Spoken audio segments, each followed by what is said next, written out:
Welcome to my YouTube channel success मंत्रा।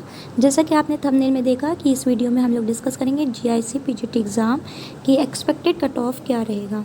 ठीक है, तो जो एक्सपेक्टेड कट ऑफ रहेगा वो देखेंगे, प्लस कि मेरिट को कौन कौन से फैक्टर्स जो है आपके प्रभावित करेंगे और जो है मेरिट आपकी कैसे जाएगी, हाई जाएगी कि लो जाएगी। चलिए वीडियो को स्टार्ट करते हैं। अगर आपने चैनल को अभी तक सब्सक्राइब नहीं किया तो प्लीज़ सब्सक्राइब करिए और लाइक करिए, शेयर करिए। चलिए पहले कुछ फैक्टर्स देख लेते हैं। तो पहले इस एग्ज़ाम में आपकी थी निगेटिव मार्किंग। ठीक है, तो निगेटिव मार्किंग में क्या होता है कि आप जो क्वेश्चंस उस टाइम अटेम्प्ट कर रहे हैं आपको पता नहीं होता कि आप जो रिस्क ले रहे हैं वो सही है कि गलत है। आप ले लेते हैं रिस्क, हो सकता है वो रिस्क आपके लिए फ़ायदेमंद हो जाते हैं और किसी के लिए वो रिस्क क्वेश्चंस क्या हो जाते हैं, रिस्की हो जाते हैं, मतलब नहीं सही हो पाते हैं। ठीक है, और जो आपने अटेम्प्ट करे हैं क्वेश्चंस ज़रूरी नहीं है कि वो सारे ही सही हों। अगर आप 90 अटेम्प्ट करके आए हैं तो आपके जो है 85 या 80 अराउंड आपके सही जा रहे हैं। ठीक है, तो ये छोटी छोटी चीज़ें। और फिर जो है दूसरी बात ये है कि जो 120 क्वेश्चन है वो किसी ने भी शायद अटेम्प्ट नहीं किए होंगे और उन्हीं लोगों ने अटेम्प्ट किए होंगे जिनको लग रहा होगा कि कोई चांस नहीं है, चलो सारे करके देखते हैं। जो पढ़ने वाले बच्चे होंगे ठीक है, तो उन्होंने जो है सारे अटेम्प्ट नहीं करे होंगे, उन्होंने सिर्फ उतने ही क्वेश्चंस अटेम्प्ट करे होंगे जितने कि उनको आते हैं या जो जितने में वो रिस्क ले सकते हैं। हाँ ठीक है, चलो इतने करके देखते हैं। ठीक है, तो ये निगेटिव मार्किंग थोड़ा से जो है आपका मेरिट को मतलब करेगा इधर उधर। तो फिर दूसरी चीज़ है आपकी जीएस प्लस सब्जेक्ट। ठीक है, सिर्फ इसमें सब्जेक्ट नहीं था, हर इंडिविजुअल को अपने सब्जेक्ट में मजबूती होती है कि हाँ हम अपने सब्जेक्ट में 80 में 70 तक की कर लेते हैं, सही कर लेंगे। चलिए 60 तक की 65 70 के अराउंड कर लेंगे, रिस्क लेकर 70 तक की हो जाते हैं। तो जो जीएस होती है तो वो जीएस सबकी अच्छी हो ये ज़रूरी नहीं है। ठीक है, तो जो है जीएस बहुत कम बच्चों की अच्छी होती है और जिनकी भी अच्छी हुई उनके लिए ये चीज़ क्या हुई, प्लस पॉइंट रहा।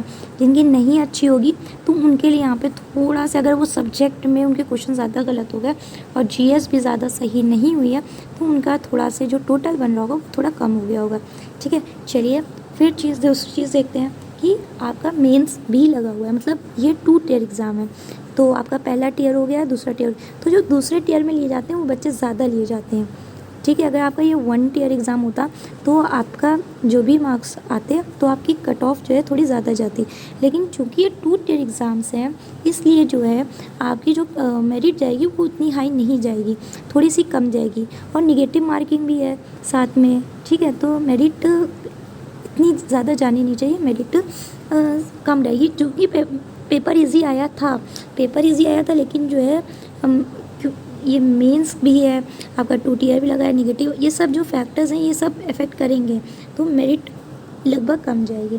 ठीक है, फिर चलिए तो मान के चलिए कि अगर आपके 50 to 55% जो है आपके मार्क्स हैं।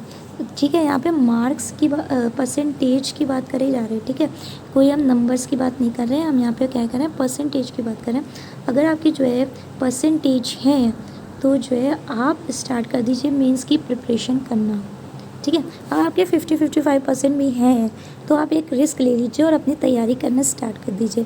हो सकता है कि मेरिट 60% जाए, हो सकता है कि 65 जाए, लेकिन आप उसके बारे में मत सोचिए। अगर आपके मार्क्स 50-55% के रेंज में आ रहे हैं तो स्टार्ट योर प्रिपरेशन।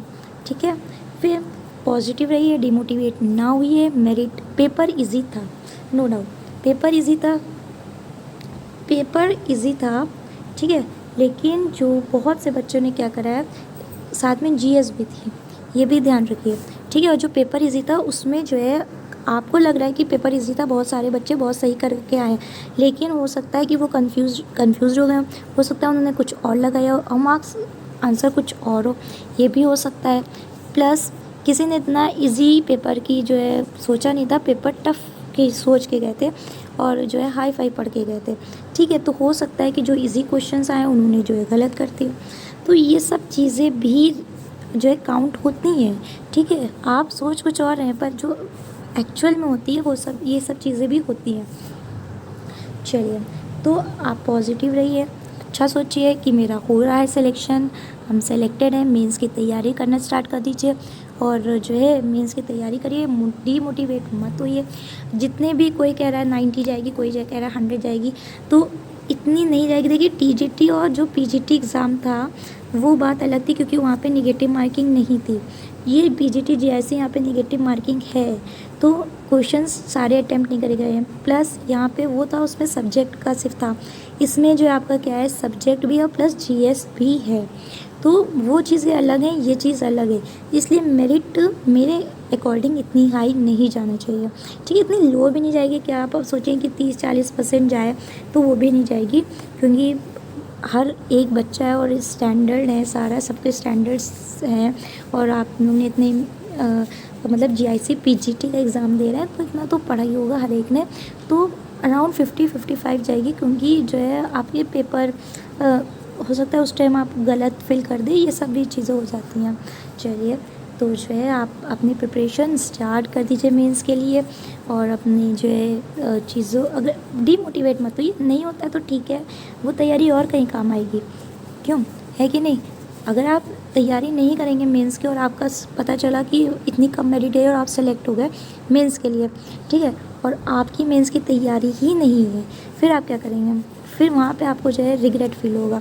तो वो रिग्रेट ना फील करते ना हो फील, काश ना ऐसा हुआ होता, काश मैंने करी होती प्रिपरेशन। तो ये सब नहीं, देखिए सब अनुमान लगा सकते हैं, कोई एग्जैक्ट नहीं बता सकता है कि बच्चों ने क्या किया है, और जो सबने करा है वो कोई बोलेगा नहीं सच, चाहे जितने भी सर्वे हो जाए।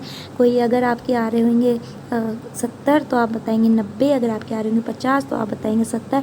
तो इन सर्वेस में कोई सच नहीं बोलता है, बहुत कम लोग होते हैं जो कि सच बोलते हैं। इसलिए इन सर्वे और इन सब पे ध्यान ना देकर आप सिर्फ और सिर्फ प्रिपरेशन पर ध्यान दें, और जो है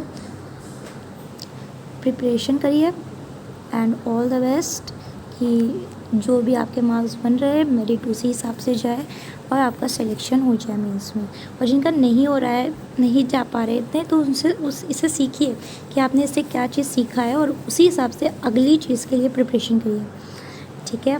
तो चलिए, आप पढ़ते रहिए और ये चैनल को सपोर्ट करते रहिए, सब्सक्राइब करिए चैनल को, लाइक करिए, शेयर करिए, कमेंट करके बताइए कि आपके कितने स्कोर कर रहे हैं, और अपनी राय बताइए, और जो है keep supporting this channel and keep studying. And अगर आपने सब्सक्राइब नहीं करा है चैनल को, तो जल्दी से सब्सक्राइब करिए, लाइक करिए और शेयर करिए। Thank you.